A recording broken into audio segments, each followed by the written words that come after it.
Haya hapa mambo sita ya kwanza kwa Roro akitua Yanga. Uzuri na udhaifu wake ni huu hapa. Kuna hesabu kubwa zinaendelea ndani ya Yanga.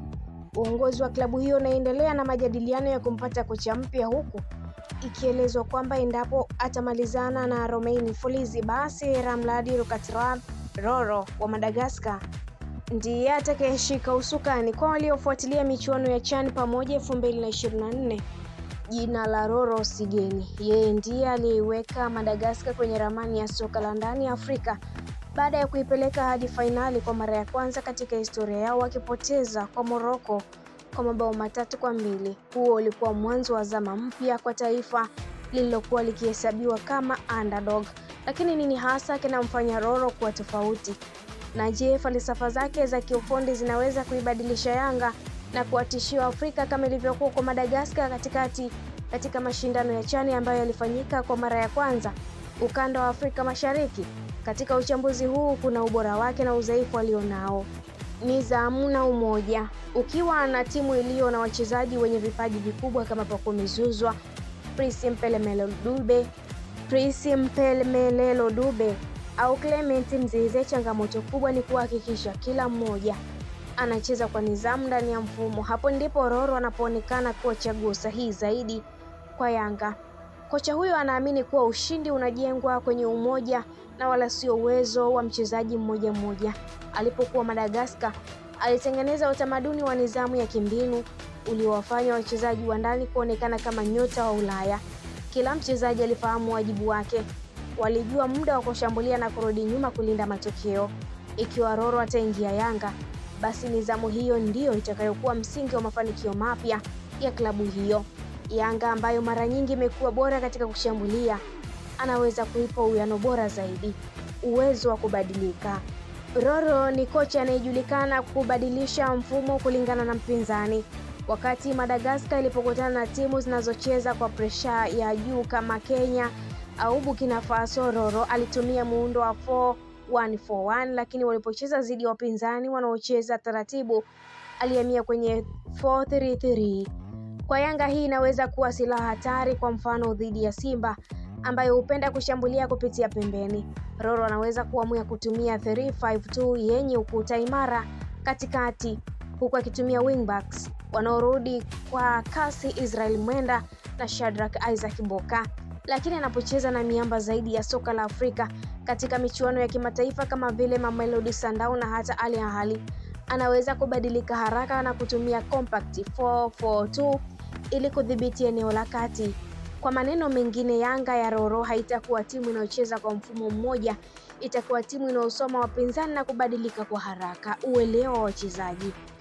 Roro si tu kocha wa mazoezi ya uwanjani, ni mwana saikolojia mzuri. Alijenga kitu kinachoitwa barrier mentality kwenye kikosi cha Madagascar, kuamini kwamba ukubwa wa mpinzani haumaanishi kushindwa. Hili ilijidhihirisha pale Madagascar ilipoitoa Sudani kwenye nusu fainali kwa ushindi wa bao 1-0 na kuonyesha utulivu mkubwa hata kwenye uwanja wenye mashabiki zaidi ya 5,000. Kwa Yanga hii ni falsafa itakayoongeza nguvu ya kiakili kwenye mechi kubwa za Afrika. Kikosi chao kina wachezaji wenye uzoefu, lakini mara nyingine hukosa msukumo wa kisaikolojia wanapokutana na vigogo wa soka la Afrika, mechi ambazo huhitaji zaidi ya ubora wa timu uwanjani. Roro anaweza kubadilisha hilo kwa kuwajenga kiakili kupitia misingi ya nidhamu na umoja, soka lenye utambulisho. Wakati Yanga ya Folz ikionekana kupata matokeo huku ikicheza soka ambalo linaonekana kutokuvutia kwa wengi, Roro anakuja na kitu tofauti, soka lenye uwiano wa kushambulia na kulinda. Hana hofu ya kuachia mpira kwa wapinzani kama itahitajika, lakini anasisitiza kuwa kila pasi iwe na maana. Madagascar chini yake ilicheza soka lililokuwa na transition speed, yaani sekunde chache kutoka eneo la nyuma hadi kwa wapinzani. Wachezaji kama Mudathir Yahya na hata Aziz Ndambwile watapata nafasi ya kucheza kwa uhuru zaidi katika kuanzisha mashambulizi eneo la kati, wakitumia kasi ya Ndengel na Zouzoua kupasua mipango ya wapinzani. Roro anaamini katika mafunzo ya mbinu kuliko mazoezi ya muda mrefu ya stamina. Hii inaweza kuifanya Yanga iwe timu yenye uelewa mkubwa wa nafasi, kitu ambacho kinahitajika katika michuano mikubwa kama ligi ya mabingwa Afrika. Kukuza vipaji vya ndani. Roro amekuwa akihusishwa sana na falsafa ya wachezaji wa ndani.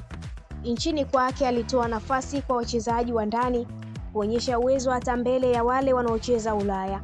Uamuzi huo uliibua nyota wapya na kuongeza ushindani wa ndani.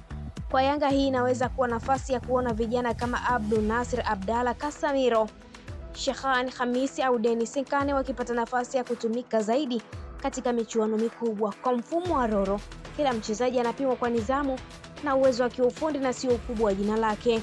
Wakati Yanga ya Folezi ikionekana kupata matokeo huku ikicheza soka ambalo si la kuvutia. Udhaifu wa kocha Roro. Katika kila kitu chenye ubora ndani yake kuna upungufu. Kwa Roro, timu yake licha ya kuwa nzuri katika kushambulia na kulinda, lakini na changamoto kwenye ulinzi pindi inapokuwa kwenye wakati wa kusaka bao au kulinda ushindi. Ukiangalia katika mashindano ya CHAN 2022 nchini Algeria, wakati Madagascar ikimaliza nafasi ya 3, timu hiyo iliruhusu mabao 3 pekee katika mechi 5, ikifunga mabao 9, clean sheet 2. Hapo kwa kiasi fulani alifanikiwa kulinda. Katika CHAN 2024 Madagascar ilicheza mechi 7, ilifunga mabao 9 na kuruhusu 7 ikiwa na clean sheet 2 pekee, huku timu hiyo ikimaliza nafasi ya 2 ikipoteza mechi ya fainali dhidi ya Morocco mabao 3-2. Kufunga mabao 9 na kuruhusu 7 ni wazi kulikuwa na nidhamu mbovu kwenye ulinzi. Mechi ya fainali dhidi ya Morocco, Madagascar ilianza kufunga dakika ya 9, wapinzani wakasawazisha dakika ya 27.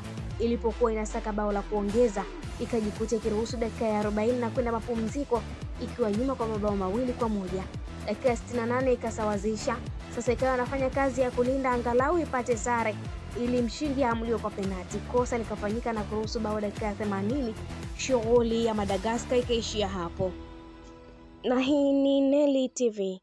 Asante kwa kuendelea kutufuatilia. Pia usisahau kulike, kushare, kucomment pamoja na kusubscribe channel yetu ili uendelee kufurahia taarifa zetu mbalimbali za kimichezo kutoka ndani na nje ya mipaka ya Tanzania. Allow notification kwa ajili ya kupata taarifa zetu kwa haraka zaidi pindi tunapoweka taarifa mpya kwenye channel yetu ya Neli TV. Neli TV, kusudi letu ni kukusanyia mjumuiko wa taarifa mbalimbali za kimichezo kutoka ndani na nje ya mipaka ya Tanzania.